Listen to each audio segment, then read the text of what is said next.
Well, hello my friends, I'm Shawn Petite and welcome to my YouTube channel. I am so glad that you are here. If you are new to my channel, thank you so much for being here. And if you enjoy the content, I hope you subscribe and like. All right, so for today's Sunday inspiration, more curiosity, and a shift in thinking and doing things differently, which is what I've been doing all year long. And I hope that you have enjoyed the journey and watching somewhat of an evolution in myself and how I create, and hopefully that is inspiring to you too, and you are learning some new things. So today, couple things before I dive into what I've got going on down here and my crazy ideas. Couple of things. Actually, yeah, a couple things. So I have a new workshop out called Rustic Home, and that's this. Oh, the light, the texture, the beauty of oh my goodness. This was a lot of fun. A lot of fun. And we do things differently in this and create some really great texture with some unique tools and just a little bit of a different kind of thought on how to do some still lifes. And I really, absolutely, it's so peaceful. This process was very, very peaceful. So it's called Rustic Home. It's on early bird pricing for the next 2 weeks. It's only $42 for the early bird pricing. We do a bunch of techniques and then we create the 3 projects. So that is available right now for you, and I will have the link to that down below in the YouTube description box. Also down below in the YouTube description box will be the link to the blog, and the blog has all the photos of what I'm going to be doing today, further explanation, and links to the books and different things like that and artists. What else do I need to tell you? Oh, I do want to say thank you very much. We just got through birthday week, my annual birthday week sale, and I just want to thank you from the bottom of my heart for your support. You got lots of stencils, prints, originals, and workshops. So thank you again so very much for your love and support and your comments and encouraging words every time I post a video. It keeps me going. It keeps me creating and keeps me curious. So thank you. So today, we just kind of went through the abstract process over the last 3 weeks. I believe it was 3-ish weeks. Today I'm looking at florals, and this was a challenge for me because I was looking for abstract floral artists in history. And while there were a few that dabbled in it, there wasn't a whole lot of body of work from artists in abstract florals. There's abstract expressionism, which I talked about last week, which we'll dive into a little bit later. I wanted to explore florals, and I wanted to have more curiosity about how I created them. And so this week, I have a book out by Georgia O'Keeffe, and she does her florals very, very differently. And she traveled a lot of paths on her creative journey. And that's one of the things why I chose to kind of highlight this book this week and kind of dive into some of her creative process. And then I kind of veered off the track a little bit after that. But I'll share that with you in just a second. So, but she, and what I'm finding, most artists that I'm exploring, the 9th Street women and even Egon Schiele and all of the artists that I have lots of books to share with you, but they all meandered around a while. And they start out with one kind of version of what they're creating. And as they grow and mature and they go through different seasons of their lives and the world changes and everything around them changes, their art changes as well, which has been really, really encouraging to me because I feel that shift within me happening with my art. And early on when I first started creating, I had a coach, and the coach said, stick with what you know. do the things that people love. And while that's true, if you want to just sell art, that's not very soul satisfying, and that's the whole reason I create. Yes, I do make a living, but it's part of my story. I'm creating my story. And that's what the artists have done. They've created their story, and it's very, very reflective in their work. And Georgia O'Keeffe you can see it in her work as well. So let's take a look. So I have her book out here, and I don't know what happened to the cover, but it's no longer there. But she truly meandered around for a while. And if you guys have any suggestions for historical abstract floral artists, I would love them. You guys have offered up some really great options for books, and I love that. Love it, love it, love it. But some of her, her early days, let me go back to the early days.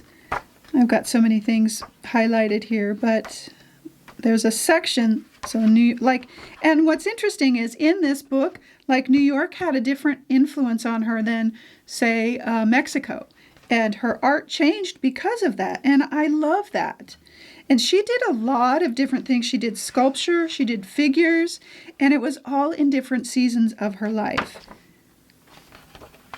So the early years. She tried a lot of different things, and she started out very abstractly,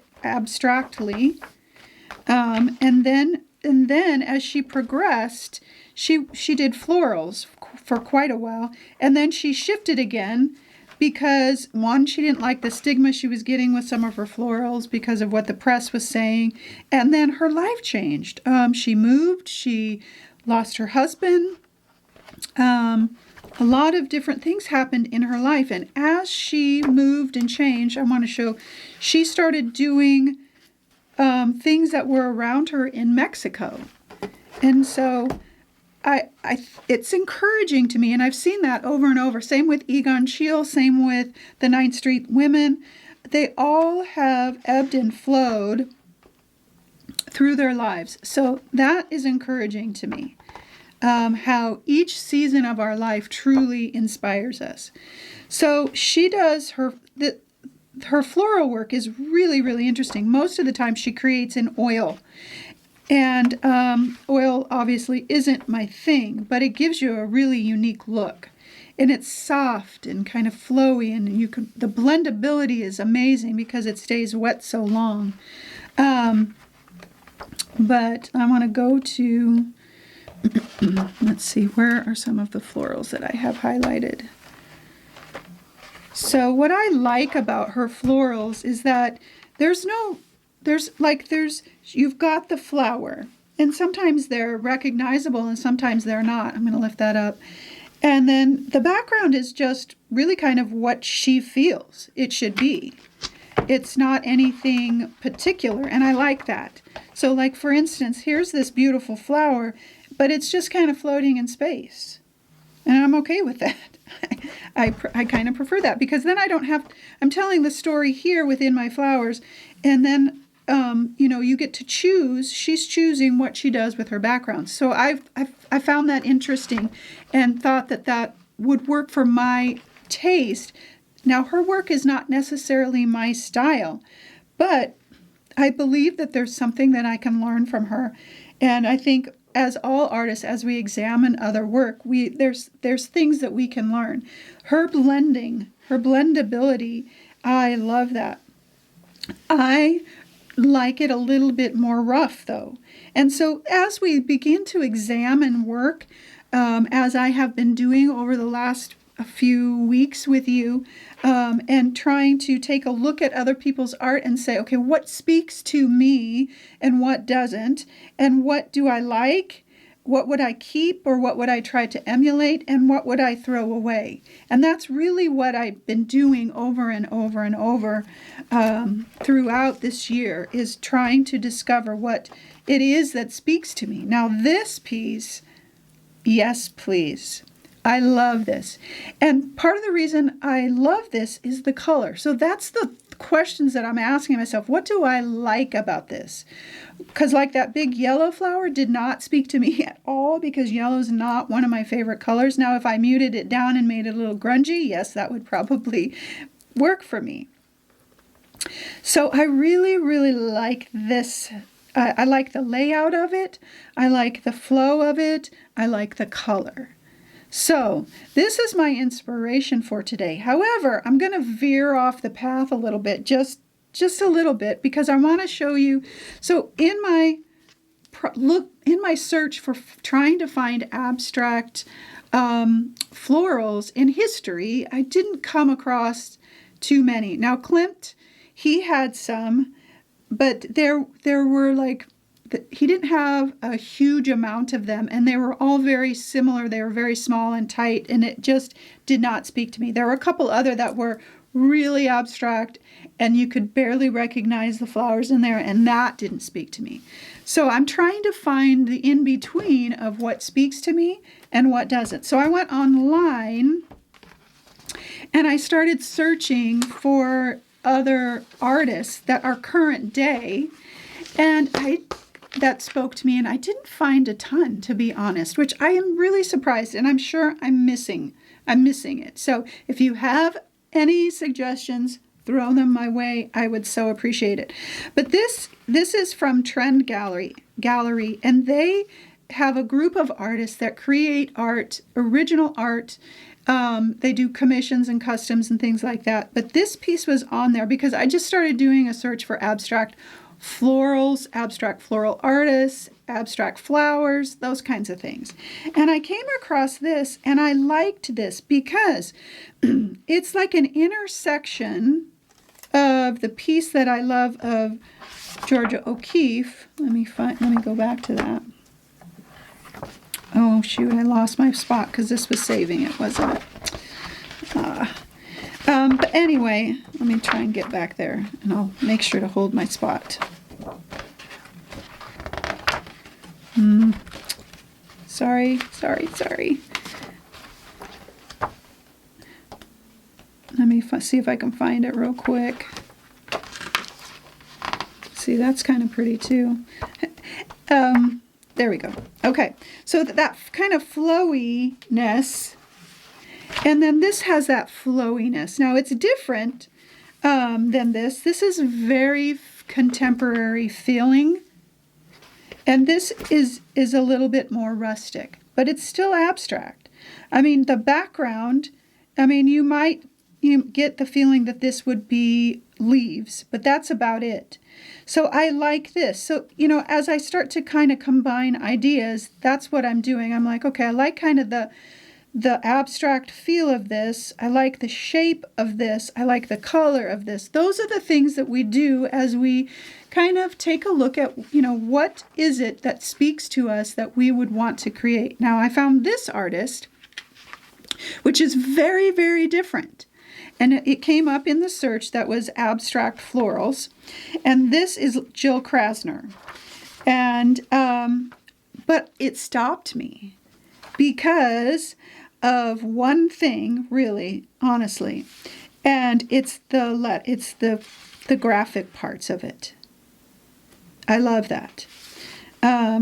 There's a lot of fun play in this, and these are very, very different. And this is a landscape, but even the landscape stopped me because of the lettering. So then I was like, because I kept asking myself, what is it? Why am I drawn to this?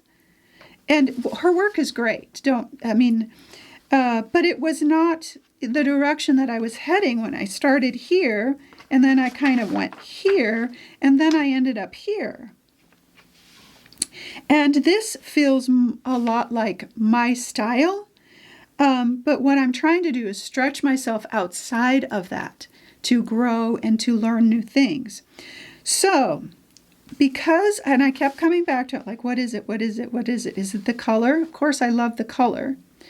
But it's that incredible contrast with the words or the letters or whatever it is, and you know me in numbers, but it's really honestly these bits of words that are showing up in these places in like this. So I know it's a windy road, but that's what we have to do as we're taking risks. And that is really, excuse me, really what this whole year of curiosity has been, is a big giant risk for me to step outside my comfort zone and try new things.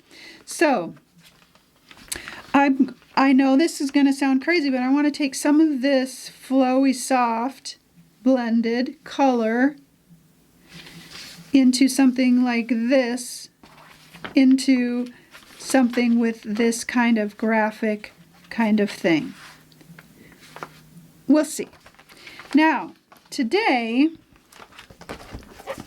I have my journal out here, and I have been neglecting her for quite some time, but partly because I've been creating larger and bigger. And I was thinking about my journal, and I thought, it's too small now. My season has changed, and I want to work bigger. And so I'm going to continue to create through this journal. I'm going to finish it. But I think I'm going to be doing more practice in this, more so than actual projects. Unless, like this one, I needed to get my stuff out. I needed to just journal it out. So that's what this is for. But what I thought I would do today is show you how my process happens in my journals first, and then how it transfers into a piece of art. And so I will be doing my study here in my journal page, and probably writing notes and doing a couple things. And I want you to see that, because that's how I discover my ideas, new ideas, and different things like that. It won't be a long process, I don't think. You never know what's going to happen with me. This is a 14 by 14 canvas. I think I need to zoom out. There we go. 14 by 14 canvas. I'm creating on a canvas because I want this size, and I'm going to have less papers than I don't know. I was going to say less papers than I normally have, but we'll see. I'm not exactly sure. But I have started scouring through magazines to get some of those graphic letters and different things like that. And I've also got out here a couple of fun, like I thought, I don't know, maybe, but I want it to be bold, and I like that black. Maybe a blue in there, because I'm going to be using Payne's Gray for my color. This is all part of a collage pack, and that collage pack will be on sale this week if you are interested in that. Okay. Of course, I will be using some stencils, because it just makes things easy. And I thought that I could create some of those graphic letters and words with these stencils. So I've got, this is the urban design, this is the artsy font, and this is my grunge font. So I'm going to create some of those papers, make them black with white lettering, or white with black lettering, and use those in, I have these ideas kind of merging together, and that's where I'm experimenting it out with you, and that's what I have been doing this year. So I have Payne's Gray out now. I'm out of my Nova Color Payne's Gray, and so I have this, and I'm going to be using Golden's Payne's Gray. It's very, very close to my Nova Color.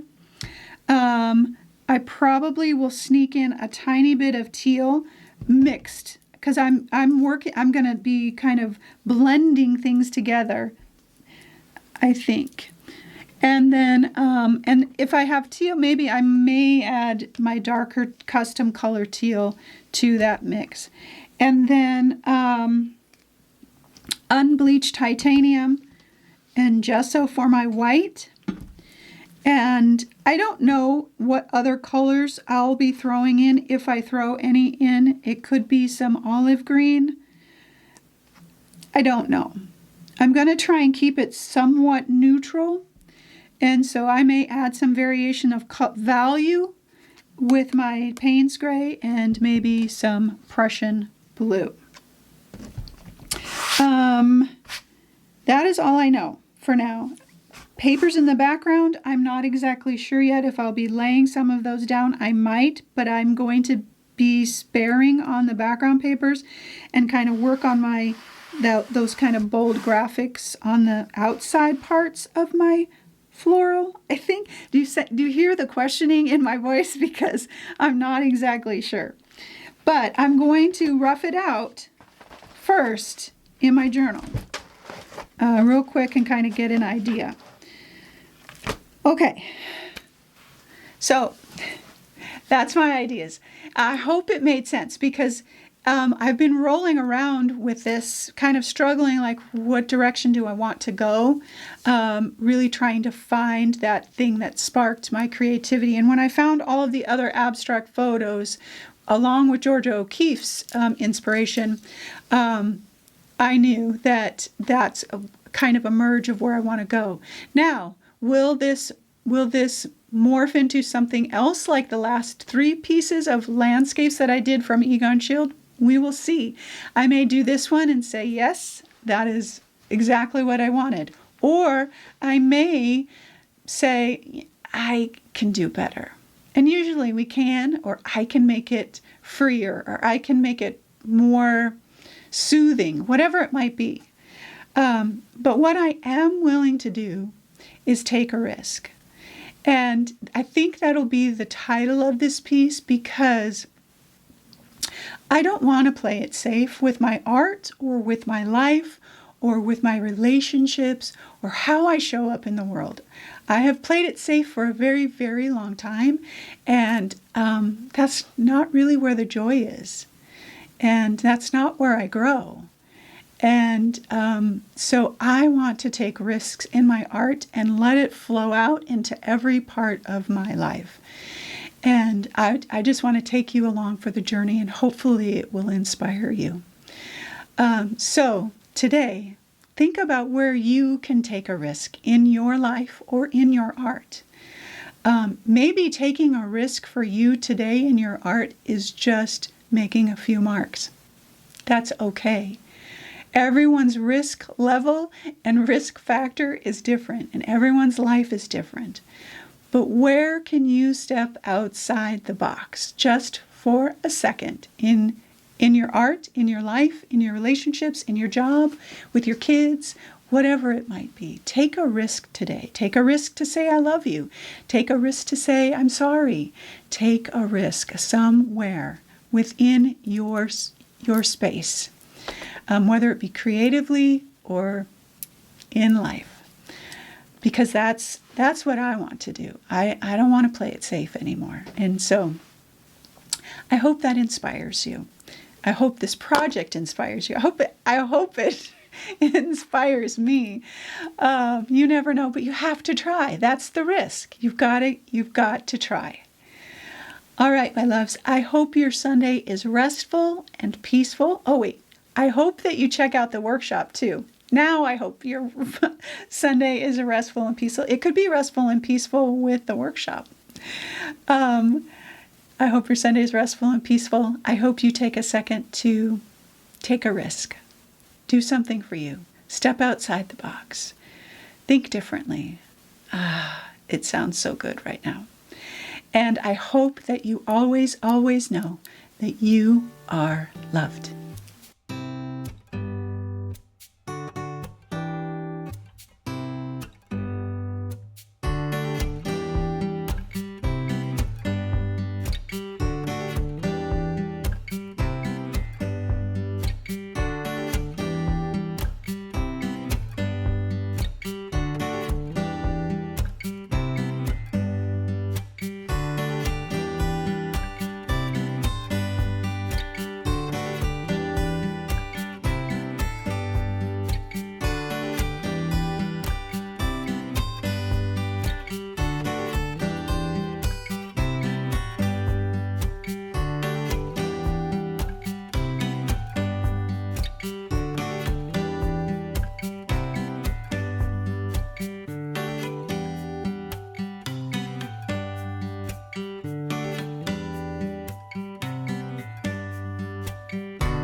Okay, friends, I just wanted to pop in and kind of walk you through a couple things. I actually really enjoyed this process, the blending process and the lights and the darks.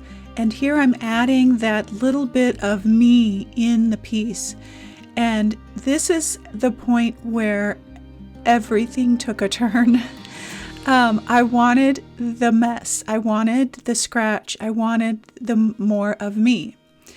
And so I began just adding my mark. But I was still being influenced by what I had already done, trying to somehow keep some of that those soft and blended lines, and yet use my palette knife and make it chunky and make it more me. Well, I did this for a very long time, and it did not go as I wanted it to go.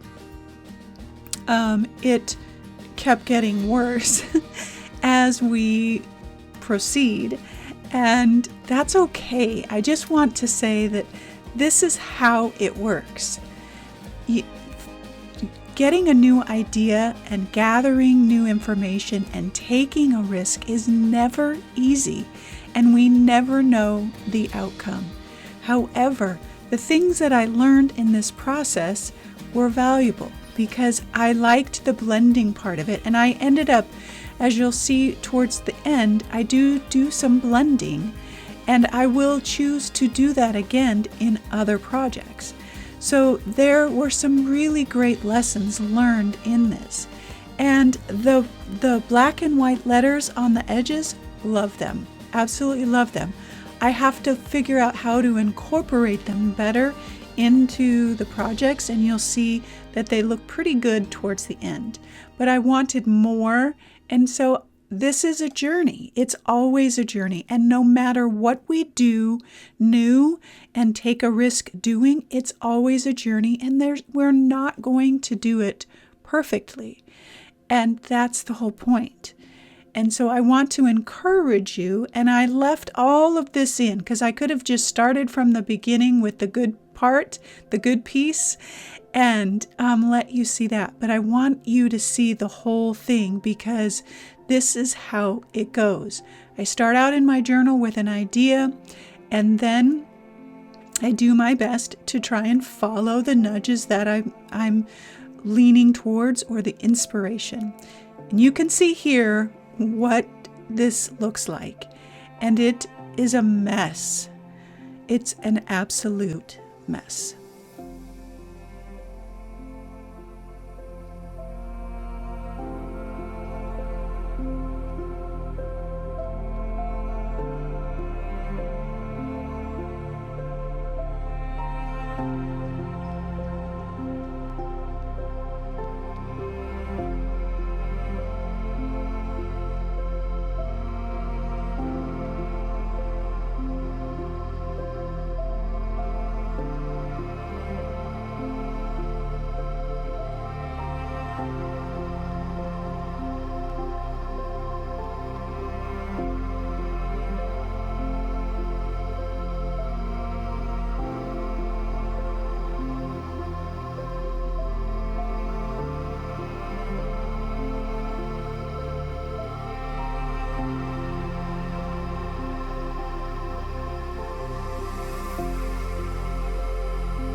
So it's at about this time that I realize I have some options. I can abandon it and walk away. I can make a list of the things that I like, scrape off the paint, and start again. Or I can tell myself that I'm not good and I don't know what I'm doing and this was a mistake. And I want you to know that starting again is okay. And that is the point of taking a risk. We may never make the right choices in the beginning, but we can continue to start again until we get it right. And so as soon as I scraped off that paint, it was like this release happened. And I said, okay, what do I want? I want those I was working with the same color palette with a few bolder colors in there. I added a little green and a little burnt sienna. But everything else, the colors were still the same. I wanted that scratchy, messy business in the background, and I could take some of the flower blending and movement and incorporate it in my own way. And I was going to try it and try it and try it again until I got to a place where I said, okay, I can be happy with what I have. And that's what happened. So we get to make a choice of how we move forward when we take a risk. We can just completely abandon our options, which sometimes that can be an option. I walked away. I took a break because I'd been at it for a while, and then I came back and I said, okay, what can I learn? What do I want? What do I want to bring back, and what do I want to throw away? And that is what we do in all of the choices when we are, in all of the risk we make throughout our art or our life. And so I kept at it and I made the choices, I made the notes, I kept going, and I was really, really pleased with how this turned out. So you have options when things go awry as you create. And you can choose to learn from them, or you can choose to abandon them. And I chose to learn. And that is your choice too. All right, my friends, enjoy the rest of the project.